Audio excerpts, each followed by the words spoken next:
I'm Jessica the Museum Guide, and today I'm at the National Gallery showing you some of the strangest, most unusual, and even macabre paintings in the collection. Don't tell the British Museum, but the National Gallery is actually my favorite museum to guide in London. And over the years, as I have guided some of the greatest hits, I've built up a mental collection of quirky paintings and unusual details that I love to point out to people as we're wandering through the different rooms on my tours. Today, I am delighted to share some of the inner workings of my brain with you as we explore the strangest paintings at the National Gallery. As always, thank you so much for watching my channel. I recently launched a Patreon, and I share a lot of extra content over there, including a bonus tour every month. My patrons just got access to an exclusive tour through the Wellcome Trust Medical Gallery, and I'd love to see you there. The paintings flashing on your screen right now are 10 of the most unusual, strange, and downright bizarre paintings in this venerable collection. I want to be clear, I haven't ordered these paintings in the order of my preference. I've put them into chronological order, but I think you'll be able to tell which ones I get a kick out of the most.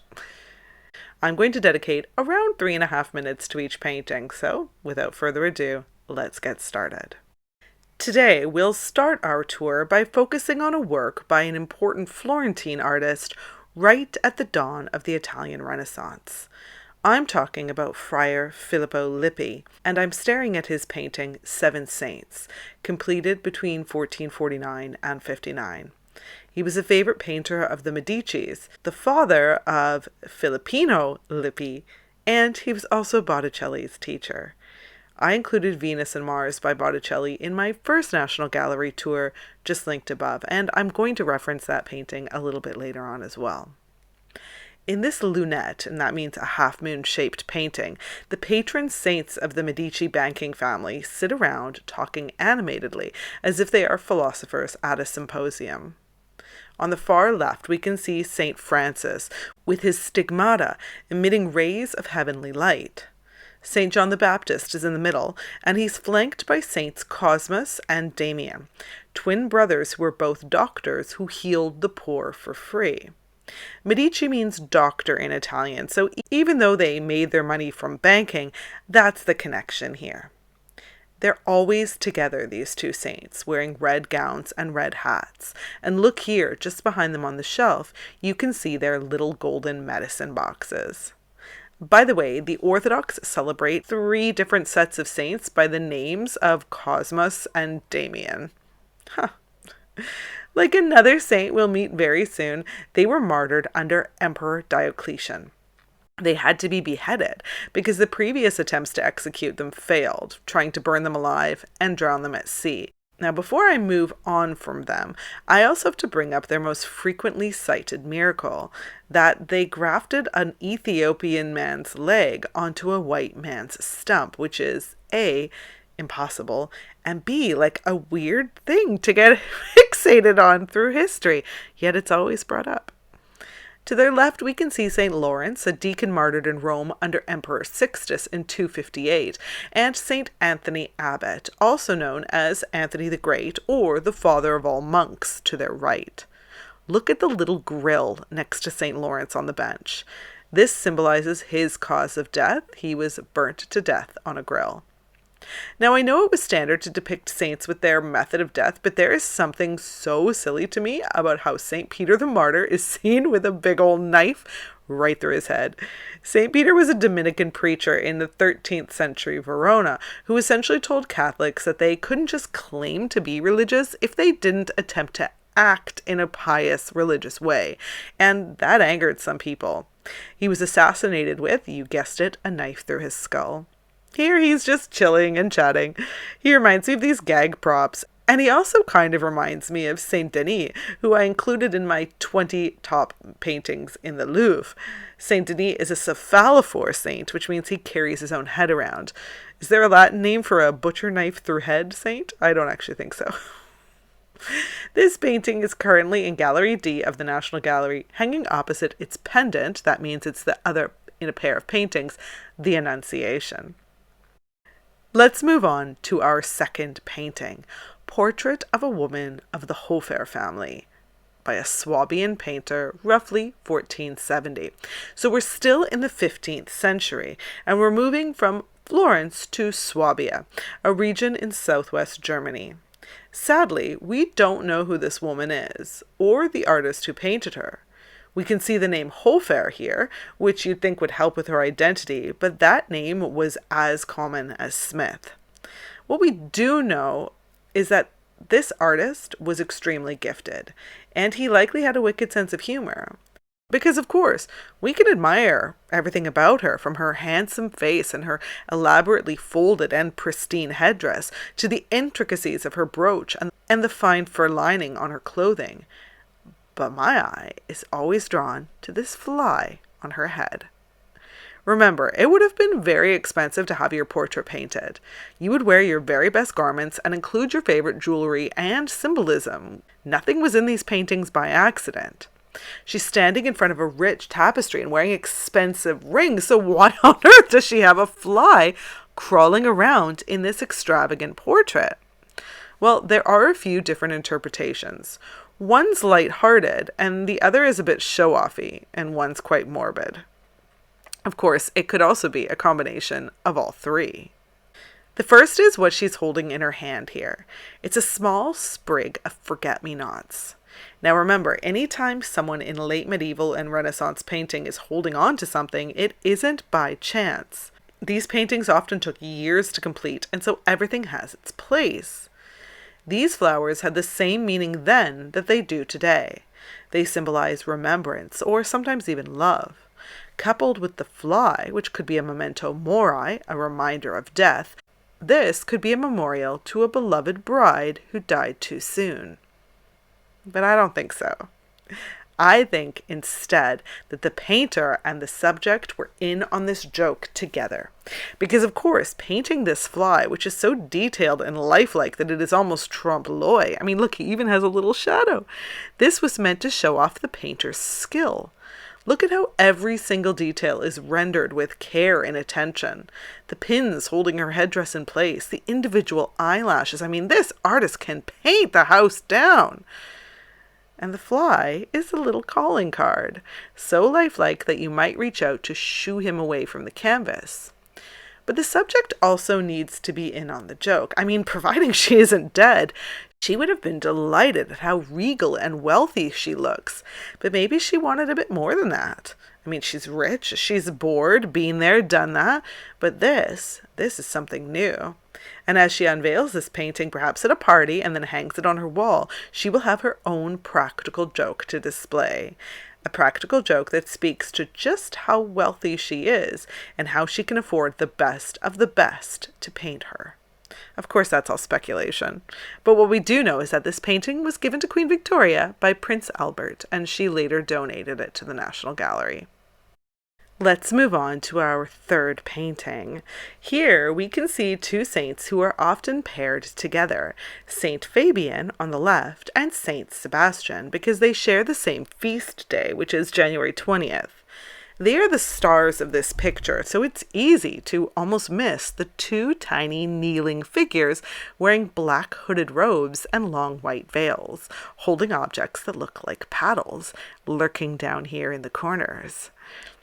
At first glance, I thought these were plague doctors because these saints are associated with protection against the plague. But these guys are instead engaged in a practice of self-flagellation, the practice of whipping yourself as punishment for sin. Now, they might be members of a religious order called the Bianchi, who we know dedicated altars to these two saints. The Bianchi led a series of devotional processions through Italy during the 14th and 15th centuries, when once every 50 years or so, 1/3 of the population would die from the bubonic plague. This was a religious response to that very real fear. And we can see these Bianchi figures, mostly forgotten from history, here in the bottom corners of this painting. This work is by Giovanni de Paola. In many of his works, he has a strange, surreal style, as you can see here in St. John the Baptist retiring to the desert, also held by the National Gallery, and in these illuminated manuscripts, such as this one for Dante's Divine Comedy. Back to our saints. Saint Fabian was a pope in the 3rd century, executed under Roman Emperor Decius. He's here in his papal robes and a tiara. Yes, you heard me correctly. While we tend to associate it with pretty princesses, the word tiara actually means a 3-tiered crown. Saint Sebastian here, he's far more lurid, dressed only in a loincloth and covered with the 20 arrow wounds that he had endured just before his death. The blood drips from each of the wounds. He was tied to a post and shot by Emperor Diocletian's men. Remember, those twin saints Damian and Cosimo were also killed under Diocletian. The man was busy. Here's another painting of Saint Sebastian, this one by Giovanni. This time he's on his own. You can also see his many arrow wounds and nearly a wardrobe malfunction. Now, the Golden Legend, which is a 13th century compilation of hagiographies, or lives of saints, states that he was pierced by so many arrows that he, quote, looked like a porcupine. He somehow survived this torture, and so Diocletian's men later beat him to death. They weren't very good at killing these guys on first attempt, were they? By the way, we'd expect to see this gold embossed detail in much earlier paintings and in a lot of Byzantine art. But there is a connection here. Though this gold would have been considered very outdated by the late 15th century in most places in Italy, it was still common for painters in Siena, like Giovanni di Paolo here, to utilize this technique in homage to Duccio, the great Sienese painter of the late 13th century. And here are some pieces by Duccio held by the National Gallery. While this one evokes an altarpiece, especially with the gold, the frame, which is believed to be original, shows no signs of being attached to other panels. So it may have been an individual panel used for private prayer, but it seems too large for that. There's damage to the lower section of the frame, so it might have actually been attached to a pole and paraded through the streets during religious festivals, which makes it all the more amazing that it survives here in such good condition. On to our 4th painting. Would you believe we're still in the 15th century? What can I say? It was a wacky time in art history. Now, this painting has long confused and beguiled audiences. Let's talk a bit about the painter first. Piero de Cosimo was quite the character. He continued to paint in an early Renaissance style, even though the trends had changed by the time he is creating this work. He has talent, sure, but I always find this painting kind of folk artsy, almost like outsider art. When we compare it to the sublime works of someone like Leonardo or Botticelli, who were both painting at this time, it's a little bit hokey, dare I say? But Piero was undoubtedly a kooky guy. The Renaissance biographer Vasari wrote of how he, quote, lived more like a beast than a man because he refused to allow his home to be cleaned or his orchard to be trimmed. Let's see, he was also afraid of fire, so much that he rarely cooked his food. He was terrified of thunderstorms, like I imagine these dogs would be, and he lived mostly on a diet of hard-boiled eggs, which he prepared 50 at a time, so he didn't have to cook very often. But as a true Renaissance man, he loved to paint mythological subjects, such as this really weird Venus, Mars, and Cupid, which evokes Botticelli's Venus and Mars, and the National Gallery's other Piero, the Lapiths fighting the centaurs, and the scene before us. This painting goes by a few different names. Until the 19th century, it was regularly referred to as the Death of Procris, inspired by Ovid's tale of the death of Procris at the hands of her husband Cephalus. In the tale, Procris believes that Cephalus was being unfaithful to her, and so she spies on him while he goes on a hunt. Believing that her rustling is a wild boar in the bushes, Cephalus throws his spear in her direction and kills her. However, there are some inconsistencies between the painting and the story, and so the National Gallery rejects that title and calls it either a satyr mourning over a nymph, or the extra vague, a mythological subject, and it is indeed that. For instance, we should see Cephalus kneeling over her and crying, not this faun or satyr. That said, some argue that Piero could have instead been inspired by a late 15th century adaptation of Ovid's work by a beloved playwright of the day, Niccolò da Correggio. We just don't know what Piero was thinking. I mean, he was too busy boiling eggs and collecting trash to tell us. Some people believe that Piero was fascinated by alchemy, and that this entire painting evokes that most magical of sciences. In that case, the main dog, who is visually echoed by the 3 other dogs in the background, represents Hermes Trismegistos, a fusion of the Greek god Hermes and the Egyptian god Thoth, popular in the esoterica of the day. The tree growing over Procris's breast symbolizes the arbor philosophica, which is this chemical reaction, also known as Diana's tree, and the composition represents an alchemist's greatest desire: victory over death. Like Botticelli's Venus and Mars, this type of painting is called a spalliera and would have formed the back of a bench. While Piero was praised for his depiction of animals, I really think his humans are weird. Her breasts are very unusual, and both of their faces are kind of underdeveloped. I do love this guy, though.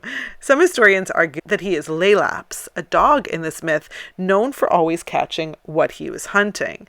But that's yet another inconsistency. Laelaps is turned to stone earlier in the story, so he couldn't be here after Procris's death. But if it isn't Procris, who is it?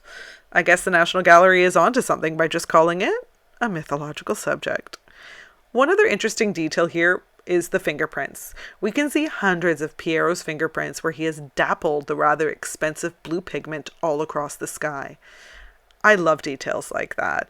It's like the artist is right here in the room with us, bridging a gap that spans more than 500 years. All right, we're finally in the 16th century, and this one is a doozy, a very famous doozy at that. This is the so-called Ugly Duchess by the Northern Renaissance master Quentin Massys, painted in 1513. She's given this title because she later would go on to inspire John Tenniel's 1865 illustration of the Duchess in Alice in Wonderland. Quentin Massys uses every bit of his talent and skill here in what might be a satirical joke, but could also be a depiction of a real person. More on that shortly. But before we delve into the meaning behind this painting, let's just stop for a moment to appreciate the artist's skill here. Some of the detailing in her headpiece, for example, it's not just the colors. There's depth scratched into the paint so it catches the light and reflects on multiple different levels. And just look at her hands. They're so realistic and frankly very beautiful. We can't deny that a lot of care and attention has been given to this subject, and there are 2 main theories as to why. Now let's start with the most common theory, that this is a gag. Massys would have been familiar with Leonardo da Vinci's earlier caricatures of this woman, or were they earlier? We'll come back to that. She's dressed in outdated fashions, the clothing of her youth, not what was in style in the 1510s. Her headdress is called an escoffion, and it was very old-fashioned by this time in favor of the simpler gabled hood. Massys could have even chosen this headdress because it evokes the devil's horns. She's the prime example of the expression mutton dressed as a lamb. Not just a woman, but an old woman who still thinks she's desirable and is therefore the subject of our derision and mocking. This painting has a partner, that is, the portrait of an old man, which is now in private collection. In fact, when hanging together to follow the style of the day, they should actually be reversed. In polite society, she should be on the right and he on the left, and therefore they are upsetting social order, and perhaps that adds even more to the intended joke.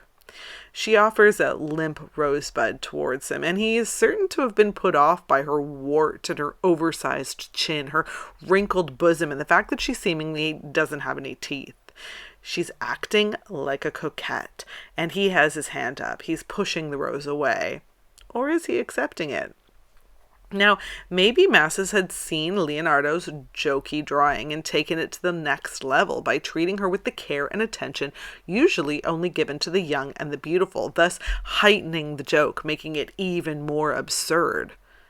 But that isn't the only theory, because look at this. It is so lovingly painted. I mean, why go to so much trouble to paint a simple grotesque or a satirical joke? Which leads us to believe that maybe Massys was painting a real woman here, and that it came first, and Leonardo was actually replicating this painting with his lowbrow drawings. Although this one, which is similar, certainly did come first.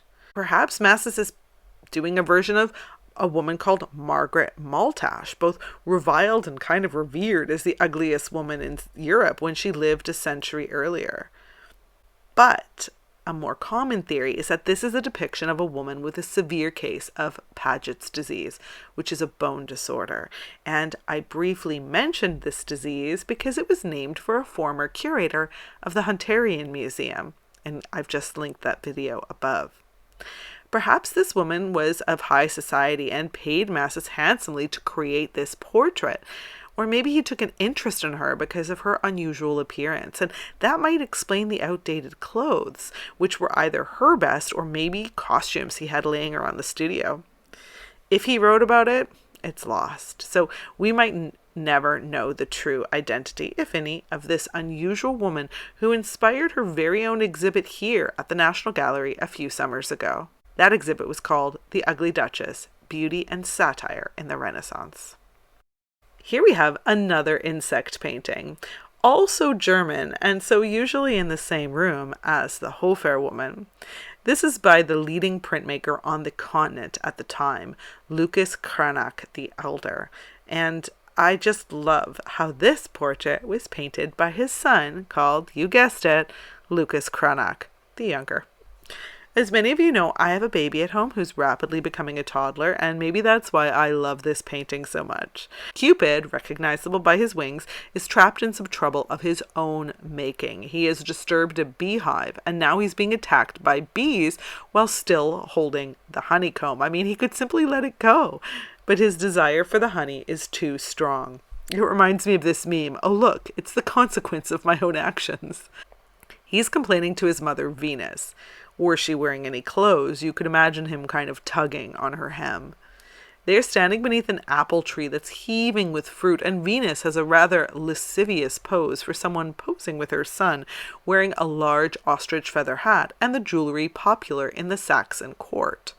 After all, she is the Roman goddess of love, and he the god of physical love or lust. In one of our next paintings, their dynamic is going to get a lot weirder, so just prepare yourself. Now, this is actually based on a poem, Idyll 19, or the Honeycomb, by the ancient Greek writer Theocritus. This was a popular poem in Cranach's Germany, and he illustrates it as a morality tale more than 20 times. He was friends with Martin Luther and also painted him, and so these moralizing tales were good business. Venus is reaching up towards the apple on the tree, evoking Eve's original sin, and her seductive facial expression illustrates Weibermacht, the power of women over men, a common fixation at the time. You can see it here in the smirk of this courtesan, and definitely here in Venus, but I don't know. I suspect men in Cranach's Germany had more power over women, but I digress. In the poem, Cupid asks his mother how such a small sting could cause so much pain, and she reminds him that the tiny prick of his arrow causes even more havoc and suffering. Cupid is as sweet as honey, but as sharp as the bee. The Latin inscription here reads, young Cupid was stealing honey from a hive when the bee stung the thief on the finger. So it is for us. The brief and fleeting pleasure we seek is mingled with sadness and brings us pain. This could even be an allegory for venereal disease, and more on that with our next painting. Now notice the details hidden in the forest. This stag and hind were meant to appeal to Cranach's wealthy patron. It's so richly detailed. I mean, check out these swans and even two teensy figures walking down the hill. Cranach is showing off his skill while also painting a subject matter popular with his patrons. This painting is very similar to another of the artists, depicting Adam and Eve and held at the Courtauld Gallery. And let me know if you'd be interested in a tour of that fascinating and strange museum.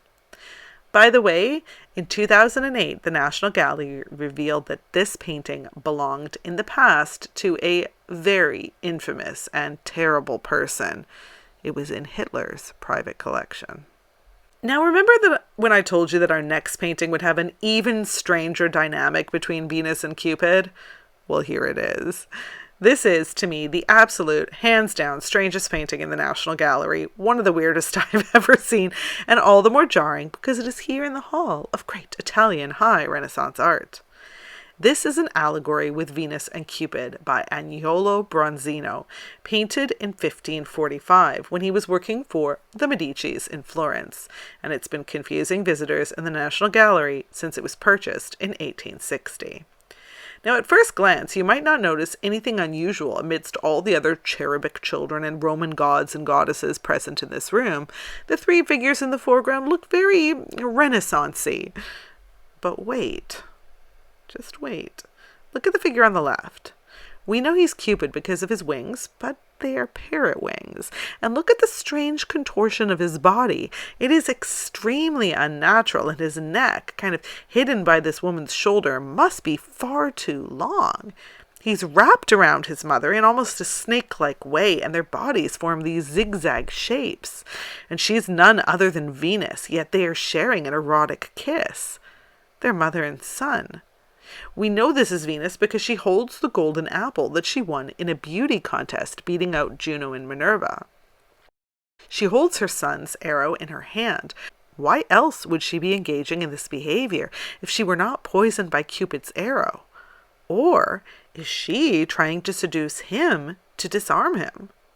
Look down at his foot. He's stomping on a dove, which is yet another symbol of Venus, and I'll come back to that dove shortly. So it is disturbing for its erotic undertones. The other figures in the background are extremely bizarre. We can only really identify Venus and Cupid with certainty, but the work is sometimes called Venus, Cupid, Folly, and Time. We think that this is a visual poem or a riddle because the Medicis loved a good riddle. This was likely a present from Cosimo Medici to King Francis I of France, but the meaning has been lost, and we can only try to decode all of the weirdness. Let's start with this man up in the top right corner. This is likely Father Time, depicted with wings because, as the saying goes, time flies, and he has an hourglass balanced on his back. Below him is a mischievous little puto, this naked little guy here, and he has bells on his ankle and thorns piercing his foot. He clutches a bouquet of roses, a symbol of Venus, and he's about to throw petals at her feet, so he might represent folly. Directly below him are two masks, perhaps meant to represent artifice and deception, and peeking out behind him is a figure that haunts my nightmares. I mean it. Look at her dead eyes. And speaking of twisted bodies, her hands are on backwards. Ugh.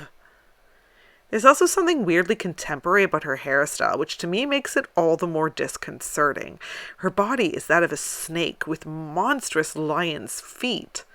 In one hand, she holds a honeycomb. There's that honeycomb again. And in the other, distorted hand, she has the stinger of a scorpion. Opposite her, we see a shrieking figure grasping his head in agony, which many people believe is Cephalus.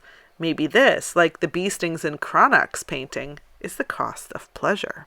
Finally, in the top left corner is a figure the most contentious amongst art historians. Is this Oblivion? Is this fraud? I think it looks like the unknown from the Glasgow Willy Wonka experience. This face looks almost unfinished, and it's painted like a mask, mimicking the masks in the bottom corner. And perhaps Father Time, with his own twisted hand, is hiding something from her, and from us, behind this blue sheet. I don't know if it's just me, but I find this painting endlessly fascinating and endlessly disturbing. And I'm not the only one fascinated by it. As I said, I would bring things back around to this dove. That's because Terry Gilliam of Monty Python would wander around the National Gallery for inspirations for his illustrations when he was a young man, and he delighted in this chubby foot about to crush the dove. He used it as a direct inspiration for the foot that stomps down in the Python animations.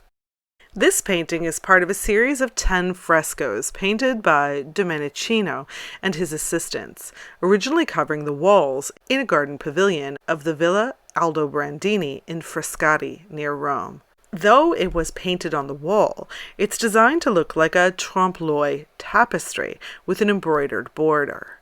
8 of the 10 frescoes were then transferred to canvas, and all are here at the National Gallery. Domenichino was actually named Domenico Zampiero, but he went by the diminutive Cino because he was of short stature, and this becomes important a bit later on. Domenichino's friend Giovanni Battista Agucci dreamed up the design and the theme of these frescoes to honor the Aldobrandinis, a Florentine noble family. Pope Clement VIII was an Aldobrandinis, and exalt their philosophical and religious ideas. The Aldobrandinis were delighted with the theme of Apollo, who was not just the god of the sun and the arts, but also the god of reason. Here, in this scene, Apollo fights the Cyclops, a mythical race of giants with one eye in the middle of their forehead. In my video on the Musée Fragonard, I show off some of the animals born with birth defects that may have inspired the Cyclops myth thousands of years ago. Here, the Cyclops represent very human characteristics by essentially being giant balls of id and brutality. Apollo, here in a red cloak, is shooting his arrows at 2 Cyclops. One has been shot or is playing dead, and the other one is running away in fear. This is the only scene chosen by Agucci and Domenichino that does not feature in Ovid's Metamorphosis, so this would have been a lesser-known tale for the family and their guests. According to Euripides' play Alcestis, Apollo is seeking revenge against the Cyclops because they made the thunderbolt that Zeus used to kill Apollo's son Asclepius. So far, interesting, but not strange, no more strange than other Greek mythology. That is, until we start to focus on the bottom right corner, and here we see a dwarf. He is incredibly out of place, and this is the only one of the frescoes that he appears in. The tapestry has been pulled back, and the man is chained to a barred window, which mimicked a real window that was opposite the fresco in situ. And he's next to some fruit and food, some of which has been stolen by this cat. This little person was a real individual. It was common for nobility and people of importance to keep people of short stature on retainer in their households, where they would serve as jesters. This man was in the household of Cardinal Pietro Aldobrandini, and the cardinal ordered Domenichino to add him to the painting as a punishment for impertinence.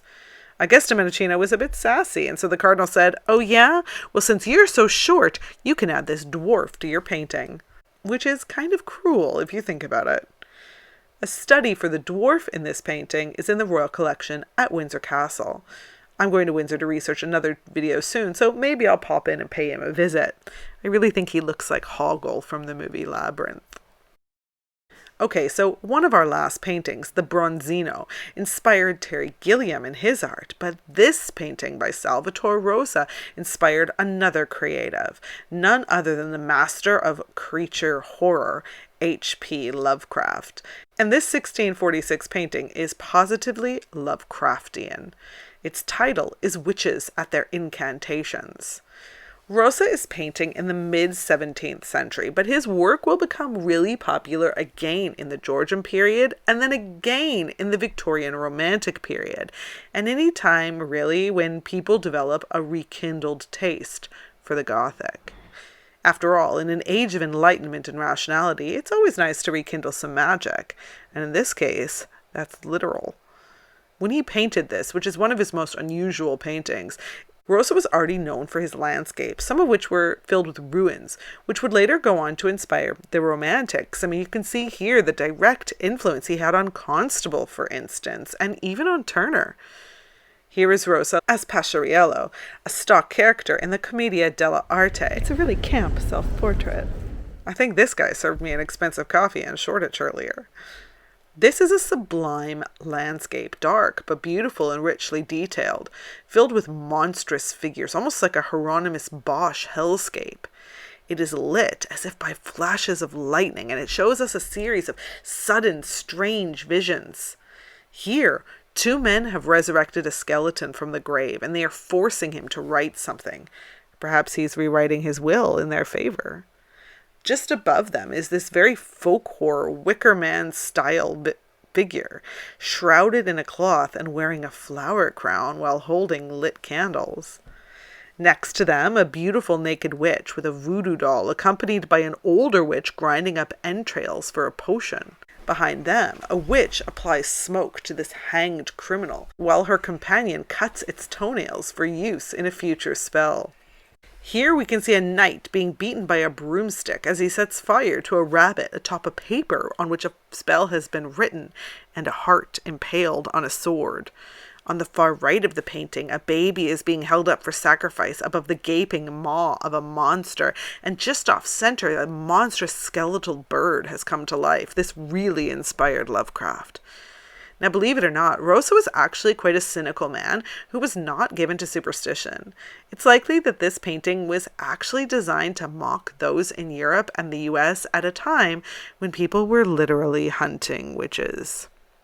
I plan to visit the iconic Witchcraft and Folklore Museum in Cornwall and one in the Basque region of Spain, both in the next year or so let me know if you'd be interested in those videos.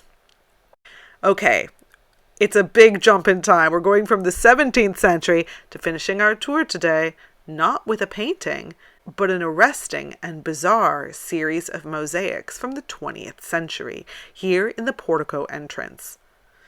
These are the Anrep mosaics, so named for Boris Anrep, a Russian-born artist who palled around with the Bloomsbury set of artists and writers, and we'll see them, literally, soon. He is arguably the most important mosaicist in British history, and you can also see his work at the Tate Britain and in Westminster Cathedral, which will feature in one of my Halloween videos coming up. People very rarely notice these. They're so dazzled by the stairs and the grand ceilings and the promise of famous paintings ahead that they often forget to look down. But here we see a series called The Awakening of the Muses, the central marble mosaic laid in 1933. The National Gallery commissioned Anrep to lay 2 mosaic pavements in the vestibule of the main hall to illustrate the labors of life, that's on the west, and the pleasures of life on the east, and these were completed between 1928 and 1933. They feature subjects such as commerce, engineering and science, and swimming and dancing, cricket and hunting, and many others. In 1952, he came back and laid a 3rd pavement, the modern virtues. In keeping with the ethos of the Bloomsbury Group, which championed the beauty of everyday life, he depicts the muses as people in his world, celebrities, politicians, and his Bloomsbury friends. And here's where things get really weird, because here are just a few of the people you might recognize here in the mosaics. Here we have film star Greta Garbo as Melpomene, the muse of tragedy. Art critic Clive Bell is Bacchus, but he is looking a bit too sober for my liking to be truly bacchanal. Bloomsbury writer Virginia Woolf as Cleo, the muse of history, and just look at her lovely pen. The ballerina Dame Margot Fontaine as Delectation, and the philosopher Bertrand Russell as Lucidity. But finally, most bizarre of all, Sir Winston Churchill as Defiance, fighting this monster creature. This one, I think, is the most recognizable to the modern eye, and it's the one that makes me chuckle on a regular basis as I show guests through the museum and just visit for my own personal pleasure. I think it's a perfect way to end our tour. I hope you've enjoyed learning about some of the lesser known and really unusual paintings here at the gallery, and I'll see you the next time I'm at the museum.